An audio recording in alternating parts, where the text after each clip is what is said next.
Hello students, मैं हूं आयशा। आज हम chapter 5 print culture and modern world part 2 start करेंगे अपनी वीडियो।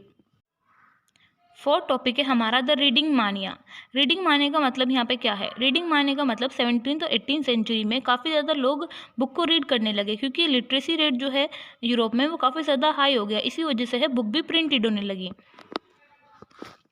जैसे कि मैंने आपको बताया 17th और 18th सेंचुरी में जो लिटरेसी रेट है यूरोप में वो इंक्रीज़ हुआ।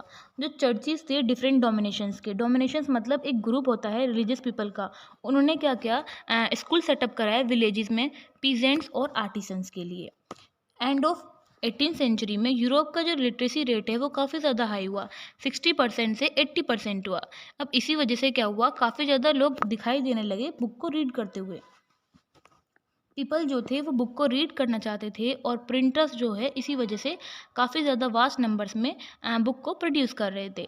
अब यहाँ पे न्यू फॉर्म लिटरेचर का प्रिंटेड किया गया काफ़ी लो कॉस्ट में। वो न्यू फॉर्म लिटरेचर का क्या था, 3 तरह की लिटरेचर पॉपुलर हुई थी इस टाइम पर।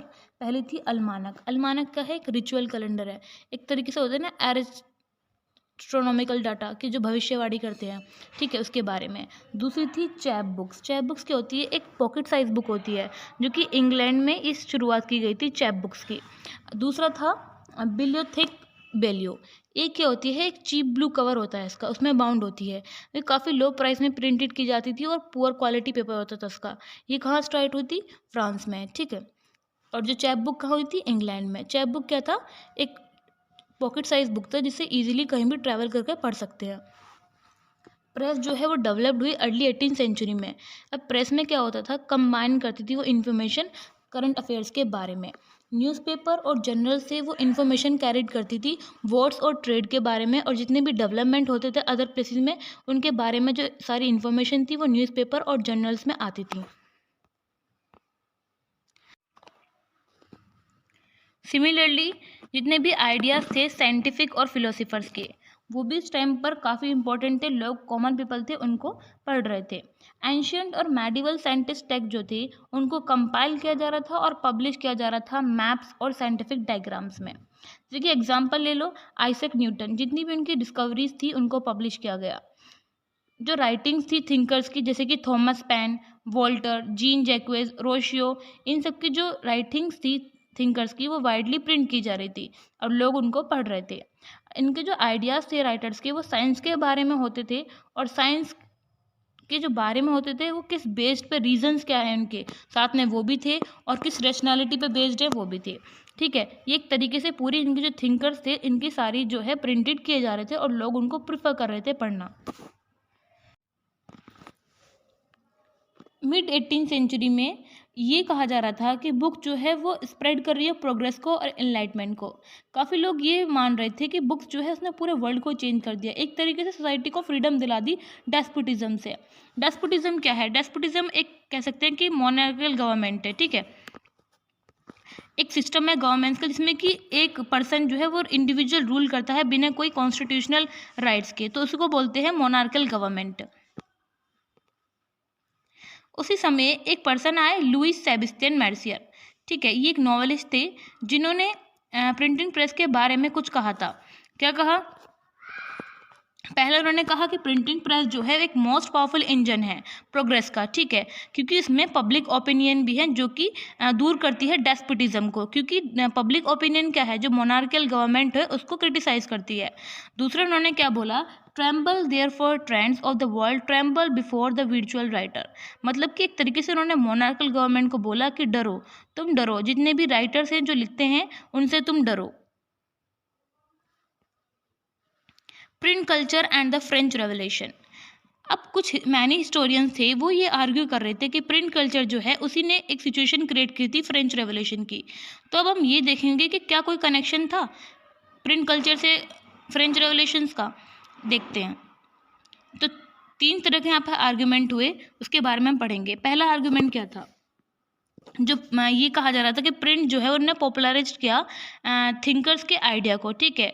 उसके बाद जो भी उनकी जो राइटिंग्स थी वो क्रिटिसाइज कर रही थी जो भी ट्रेडिशन, सुपरस्टिशन, डेस्पोटिज्म थे, जो मोनार्कियल गवर्नमेंट ये पहले के तौर तरीके हैं उनको क्रिटिसाइज कर रहा था। जितने भी राइटर उस टाइम पर लिख रहे थे उन्होंने डायरेक्ट अटैक किया ऑथोरिटी पे, मतलब कि जो चर्च की अथॉरिटी है, जैसे कि आपने पीछे पढ़ा था रोमन कैथोलिक चर्च, ठीक है, जितनी भी उनकी प्रैक्टिकल मतलब कि जो रिचुअल्स और प्रैक्टिसेस थी उनको अगेंस्ट वो क्रिटिसाइज़ किया उन्होंने, ठीक है। और जो डेस्पोटिक पावर को स्टेट पे मतलब कि मोनार्कल गवर्नमेंट है उसको उन्होंने क्रिटिसाइज़ किया।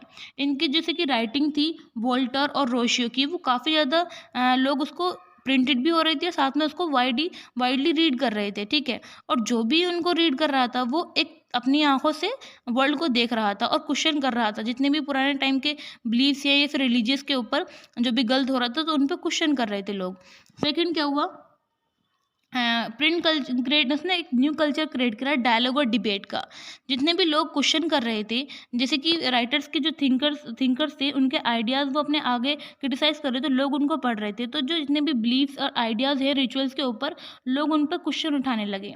1780s में थर्ड क्या था, 1780s में कि जो लिटरेचर थी उस टाइम पर काफ़ी ज़्यादा क्रिटिसाइज़ कर रहे थे लोग उनको। वो डायरेक्टली जो रॉयल्टी थी किंग्स की उनको क्रिटिसाइज़ कर रहे थे और जो क्रिटिसाइज़ कर रहे थे डायरेक्ट मोनार्की सिस्टम को, क्योंकि उन्होंने कहा उस टाइम पर जो राजा महाराजा थे वो सारे प्लेजर्स इंजॉय कर रहे थे, वो तो अपने आराम से जी रहे थे, पर लेकिन जो कॉमन पीपल थे वो सफ़र कर रहे थे काफ़ी हार्डशिप्स पे। उस टाइम पर क्या था, ठीक है। अब फ्रेंच रिवॉल्यूशन से थोड़ा बहुत कनेक्टेड है, क्योंकि फ्रेंच रिवॉल्यूशन के टाइम पे पहले क्या था, मोनार्कल गवर्नमेंट, लोग उसी को मोनार्कल गवर्नमेंट को हटाना चाहते थे, डेमोक्रेसी लाना चाहते थे। तो एक तरीके से यहाँ पे कनेक्शन हुआ, फ्रेंच रेवोल्यूशन जो है वो यहीं से स्टार्ट हुआ था। 19th सेंचुरी में क्या हुआ, जो यूरोप का लिटरेसी रेट है वो बहुत ही मास लेवल पर इंक्रीज़ हुआ। उसके अंदर मतलब लार्ज नंबर्स में जो न्यू रीडर्स थे वो अमर्ज हो रहे थे, जिसमें से चिल्ड्रंस, वुमेन्स, वर्कर्स थे। अब एक एक करके हम इनके बारे में पढ़ते हैं। पहले कंडीशन देखते हैं चिल्ड्रंस की। जो प्राइमरी एजुकेशन है वो कंपलसरी हो गया लेट 19th सेंचुरी में चिल्ड्रंस के लिए। चिल्ड्रंस के लिए स्कूल टेक्स्ट बुक भी पब्लिश की जाने लगी और उनके लिए एक चिल्ड्रन प्रेस सेटअप किया गया था फ्रांस में 1857 में। तो ये एमसीक्यू पॉइंट ऑफ व्यू से याद रखना, कब चिल्ड्रन प्रेस सेटअप हुआ था, कहाँ हुआ था, फ्रांस में, और 1857 में। इस चिल्ड्रन प्रेस में जितने भी पुरानी फोक टेल्स होती थी उनके बारे में उनको बताया जाता था चिल्ड्रंस को। दूसरा था ग्रीम ब्रदर्स, वो जर्मनी के थे, उन्होंने एक ट्रेडिशनल फोक टेल्स लिखी थी। सारी इसकी जो इन्फॉर्मेशन थी उन्होंने पीजेंट से गैदर्ड की थी और इस पर उन्होंने 10 ईयर्स लगाए थे उसको कंपाइल करने में, ट्रेडिशनल फोक को। अब कंडीशन देखते हैं वुमेन्स की। वुमेन जो थी एक इम्पॉर्टेंट पार्ट बन गई थी रीडर्स का, और साथ साथ वो लिखने भी स्टार्ट कर दिया वुमेन्स ने। जो पेनी मैगजीन थी स्पेशली वो वुमेन्स के लिए होती थी, उसमें उनके बारे में मतलब वो साथ साथ वो अपने टीचिंग भी करती थी और जो उनका बिहेवियर है हाउस कीपिंग का साथ में उनका वो भी चलता था। अब वुमेन्स जो नॉवेल्स थी वो उन्होंने 19th सेंचुरी में लिखना शुरू कर दिया। अब कुछ जो बेस्ट नोन नॉवेलिस्ट हैं वुमेन्स, जिनके नाम थे Jane Austen, the Bronte sisters और जॉर्ज इलियट, तो आपको ये नाम याद रखने हैं। कंडीशन देखते हैं वर्कर की। लैंडिंग लाइब्रेरीज जो है वो एग्जिस्टेंस थी मतलब 17th सेंचुरी से, ठीक है। लैंडिंग लाइब्रेरीज क्या होता है, एक तरह का लाइब्रेरी होता है जहाँ पर लोगों को बुक इशू कराई जाती है कुछ दिनों के लिए, ठीक है। 19th सेंचुरी में लैंडिंग लाइब्रेरी जो थी इंग्लैंड में वो एक एजुकेशन का इंपॉर्टेंट इंस्ट्रूमेंट बन गई, ठीक है। वाइट कॉलर्स या फिर आर्टिसंस या फिर लोअर मिडिल क्लास पीपल थे उनके लिए, क्योंकि वो लोग उनके पास इतने अमीर नहीं होते थे कि वो बुक को खरीद कर सकें, ठीक है। तो वो लाइब्रेरी से इशू करा कर पढ़ते थे। Sometimes self educated working class जो थे वो अपने बारे में लिखते थे, ठीक है।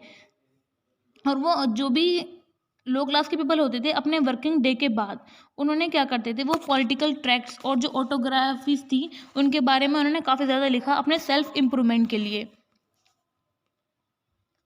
फर्दर इनोवेशंस, इसमें क्या हुआ, देखो 19th सेंचुरी में एक सीरीज़ आई कि इनोवेशंस की, काफ़ी सारे इनोवेशंस हुए, तो एक एक करके हम इनके बारे में पढ़ते हैं। इनोवेशन किस चीज़ के हुए थे, प्रिंटिंग टेक्नोलॉजी के। तो पहले 19th सेंचुरी में, मिड 19th सेंचुरी में आया सिलेंड्रिकल प्रेस। सिलेंड्रिकल प्रेस जो है वो एक रिचर्ड एम होय, यहाँ पे ये डब्ल्यू नहीं है ई है, तो आप ध्यान रखना, ठीक है। ये रिचर्ड एम होय, इन्होंने जो न्यूयॉर्क से थे इन्होंने इसको डेवलप किया था सिलेंड्रिकल प्रेस को। आप इस पिक्चर में देख रहे होंगे इस तरीके से, ये है सिलेंड्रिकल प्रेस, ये सिलेंड्रिकल शेप में होता है जो प्रिंट करता है। अब ये जो मशीन थी प्रिंटिंग प्रेस की, ये क्या करती थी, इसका काम क्या था, ये एक साथ जो 8000 शीट थी 1 घंटे में प्रिंट करती थी, ठीक है। अब ये जो मशीन थी वो न्यूज़पेपर को प्रिंट करने के लिए काम आती थी। उसके बाद दूसरा डेवलपमेंट हुआ लेट 19th सेंचुरी में। उसमें आई ऑफसेट प्रेस, या पिक्चर में देख रहे होंगे ऑफसेट प्रेस। ठीक है, अब इसका काम क्या था, ये एक साथ 6 कलर की जो है 6 कलर से प्रिंट करती थी एक ही समय पे। तो आप यहाँ पे देख रहे होंगे ये 1 2 3 4 इस तरीके से यहाँ पे कलर होते हैं। तो एक साथ अलग अलग कलरों में ये 6 मतलब 6 शीट को प्रिंट करती थी अलग कलरों में। फिर तीसरी आई 20वीं सेंचुरी में, इसमें आई electrically operated press. Electrical operated press आप जानते होंगे, इलेक्ट्रिकल से जो प्रिंट किया जाता है। अब क्या हुआ, मेथड्स और भी आए। क्या था जो और इनोवेशंस हुए अदर, वो जो पेपर क्वालिटी थी उसमें वो भी अच्छी हुई इस टाइम पर, और जो क्वालिटी है बेटर प्लेट्स हो गई, और जो ऑटोमेटिक पेपर रील्स आ गए। ठीक है, फोटो इलेक्ट्रिकल कंट्रोल आ गया, मतलब कि जो कलर वाले जो होते हैं ना प्रिंट आउट निकलते हैं वो मशीन्स आ गई, उनका इन सब का जो है इंट्रोड्यूस्ड हुआ। तो आपसे पूछा सकता है कि इनोवेशंस क्या हुए थे, तो आप इनको बता सकते हैं कि पहला 19वीं सेंचुरी में सिलेंड्रिकल प्रेस, फिर लेट 19वीं सेंचुरी में ऑफसेट प्रेस, और फिर 20वीं सेंचुरी में इलेक्ट्रिकली ऑपरेटेड प्रेस, और अदर इनोवेशंस ये इस पॉइंट में है।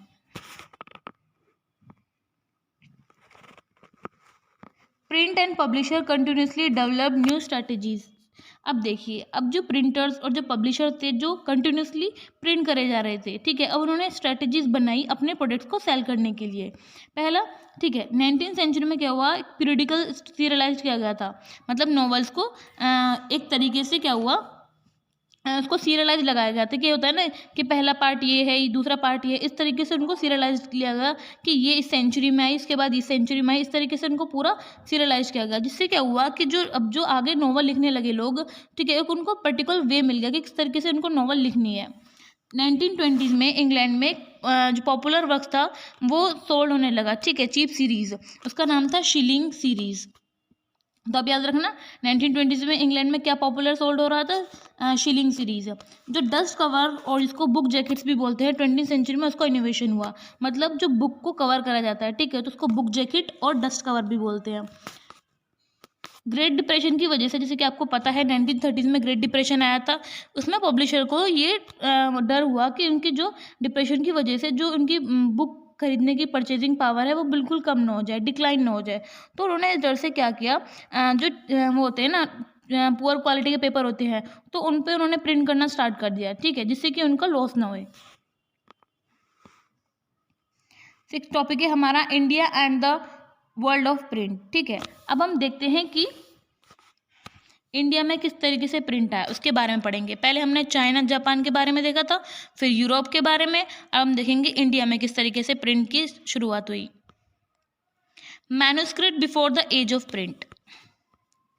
इंडिया जो है काफ़ी रिच और उसका ऑल ट्रेडिशन है, मतलब मैन्युस्क्रिप्ट पे लिखना, हैंड रिटन से, ठीक है, मैन्युस्क्रिप्ट लिखना हाथों से। वो काफ़ी लैंग्वेज में लिखी जाती थी, संस्कृत, अरेबिक, पर्शियन, और जो भी वेरियस वर्नाकुलर लैंग्वेज है इंडियंस की, उन सभी में जो है मैन्युस्क्रिप्ट लिखी जाती थी हाथों से, ठीक है। ये एक ऑल ट्रेडिशन माना जाता था इंडिया का।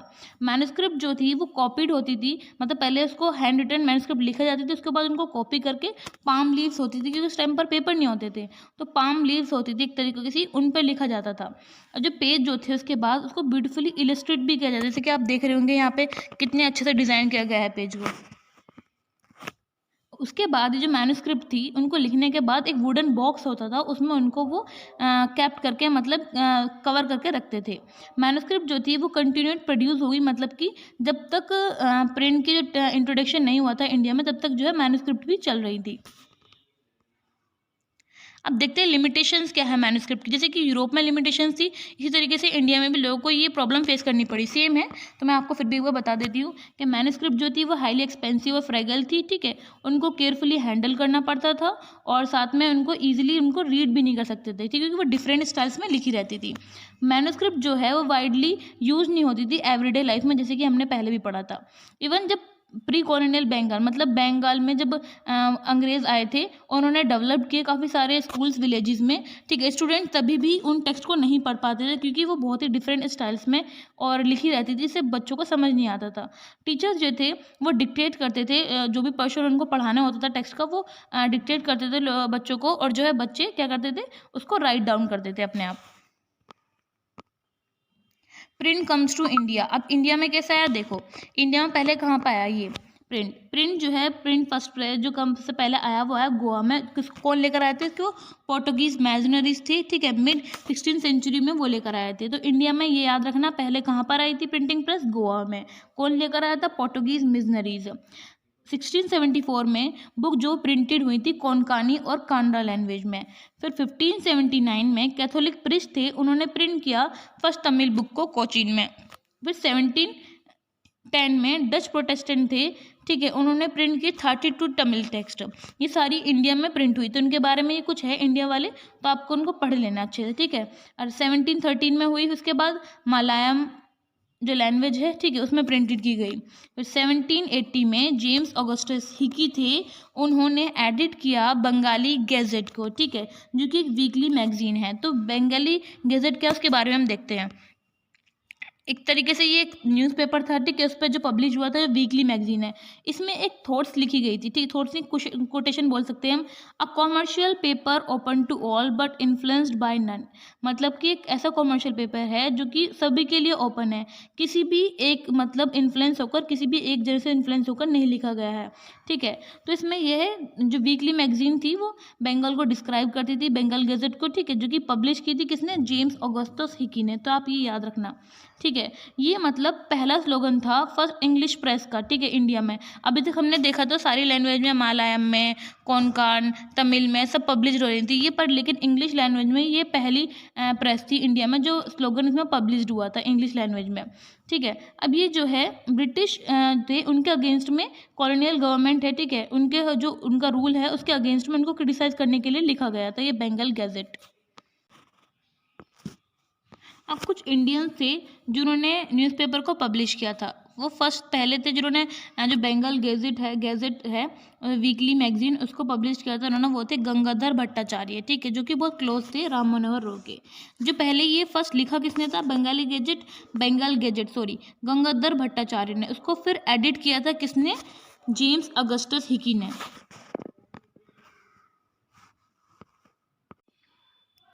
7 टॉपिक है हमारा religious reforms and public debates. अब अर्ली 19th सेंचुरी में क्या हुआ, कुछ ऐसे लोग थे जो रिलीजियस में रिफॉर्म्स लाना चाहते थे, चेंजेस लाना चाहते थे। कुछ तो ऐसे लोग थे जो बिल्कुल अपने मतलब रिलीजन को बहुत ज़्यादा मानते हैं, ठीक है। तो जो रिफॉर्मर्स और जो ऑर्थोडॉक्स थे, इन दोनों के बीच में डिबेट्स हुआ, तो इसी पब्लिक डिबेट्स को हम पढ़ेंगे। ये ऐसे समय था 19th सेंचुरी, इसमें कंट्रोवर्सीज हुई between social reformers, religious reformers के बीच में और ऑर्थोडॉक्स के बीच में। रिफॉर्मर्स मैंने आपको बताया जो रिलीजियस में चेंजेस लाना चाहते हैं, ठीक है, वो उसके अगेंस्ट है, ठीक है। अब जो ऑर्थोडॉक्स है, जो बिल्कुल इस टाइप के, जो अपने धर्म को बहुत मानते हैं, जैसे बोलते हैं ना पक्के मुस्लिम और पक्के हिंदू, तो इस तरीके से उनको ऑर्थोडॉक्स बोलते हैं। राम मनोहर रॉय, ठीक है, जो कि एक सोशल रिफॉर्मर थे, वो रिलीजन में चेंजेस लाना चाहते थे, ठीक है। उन्होंने पब्लिश किया संबड़ कौमुदी 1821 में, ठीक है, हिंदू के कुछ रिलीजियस थे उनके अगेंस्ट। अब उसको रिप्लाई करने के लिए हिंदू ऑर्थोडॉक्स ने क्या किया, उन्होंने भी पब्लिश किया राम मनोहर को रिप्लाई करने के लिए, उनके ओपिनियंस के अगेंस्ट जाने के लिए इन्होंने समाचार चंद्रिका उसको पब्लिश किया, ठीक है। अब 1822 में 2 पर्शियन न्यूज़पेपर पब्लिश्ड हुए। पहला था जमे जहाननामा, ठीक है, दूसरा था शमशुल अखबार। इन सब में है पब्लिक डिबेट हुई थी। अब ये नहीं पता कि किसने क्या बोला, ठीक है, अब ये जो है पब्लिक डिबेट हुई थी, तो ये न्यूज़पेपर पब्लिश किए गए थे। अब इसी सेम ईयर में गुजराती न्यूज़पेपर भी पब्लिश्ड हुआ था, जिसका नाम था द बॉम्बे समाचार। नॉर्थ इंडिया में उलामा जो बहुत ही डर गए थे कि जो ब्रिटिशर्स हैं, जो मुस्लिम डायनेस्टीज हैं, उसको ख़त्म ना कर दे बिल्कुल।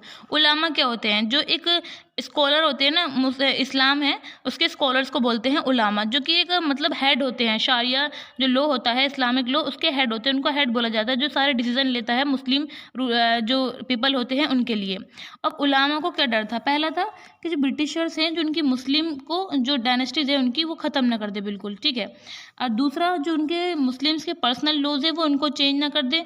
तीसरा ये था कि ब्रिटिश उनको फोर्स कर रहे थे क्रिश्चियन में कन्वर्ट होने के लिए, तो वो बोल रहे थे मुस्लिम से कन्वर्ट हो क्रिश्चियन में, ठीक है।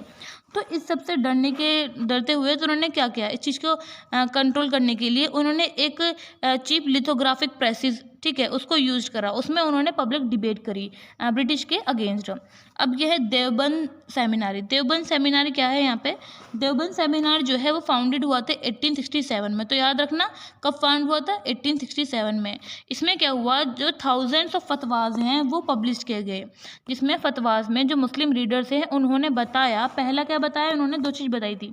पहला उन्होंने बताया कि जो मुस्लिम पीपल हैं उनको अपनी लाइफ को किस तरीके से जीना चाहिए, कैसे उनको अपने कंडक्ट करना चाहिए अपने आप को। दूसरा उन्होंने क्या बताया, जो मुस्लिम डॉक्ट्रिन्स हैं, जो मुस्लिम रिलीजियस हैं, उसके क्या मीनिंग है, उनको एक्सप्लेन किया। तो दो चीज़ उन्होंने अपने फतवाज में बताई थी, ठीक है। कितने फतवाज हुए थे, थाउजेंड्स ऑफ फतवाज पब्लिश्ड हुए थे, उसमें दो चीज़ के बारे में उन्होंने बताया था।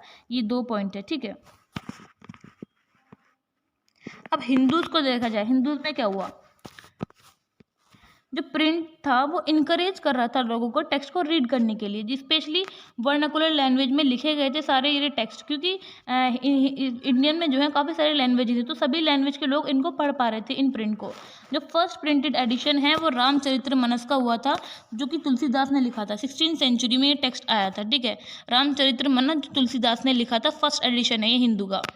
अब जो 1880s में नवल किशोर प्रेस हुआ लखनऊ में, और श्री वेंकटेश्वर प्रेस हुआ बॉम्बे में, ठीक है। इसमें जो है काफ़ी रिलीजियस टेक्स्ट हैं वो पब्लिश किए गए थे। तो ये सब जो नाम है आप याद रखना। अब देखो स्टूडेंट, जितने भी रिलीजियस टेक्स्ट हमने पढ़े अभी तक, हिंदूज़ के बारे में, मुस्लिम्स के बारे में, ये लोगों तक उस टाइम पर पहुंचने लगे। अब लोग उनके बाद पढ़ने के बाद उनकी डिस्कशनिस्ट शुरुआत हो गई, ठीक है। कुछ लोग क्रिटिसाइज भी कर रहे थे, कुछ लोग जो थे बिल्कुल बहुत ही अपने रिलीजियस के लिए बहुत ही ऑर्थोडॉक्स थे। तो जो ऑर्थोडॉक्स और जो रिलीजियस रिफॉर्मर्स थे, इन दोनों के बीच जो है ये डिबेट्स होने लगी। तो इसी को बोलते हैं religious reforms and public debates. तो ये वीडियो हमारी यहीं ख़त्म होती है। नेक्स्ट पार्ट जो है हम जल्दी लेकर आएंगे, उसमें हम जो हमारे टॉपिक्स है रिमेनिंग उसको कवर अप करेंगे।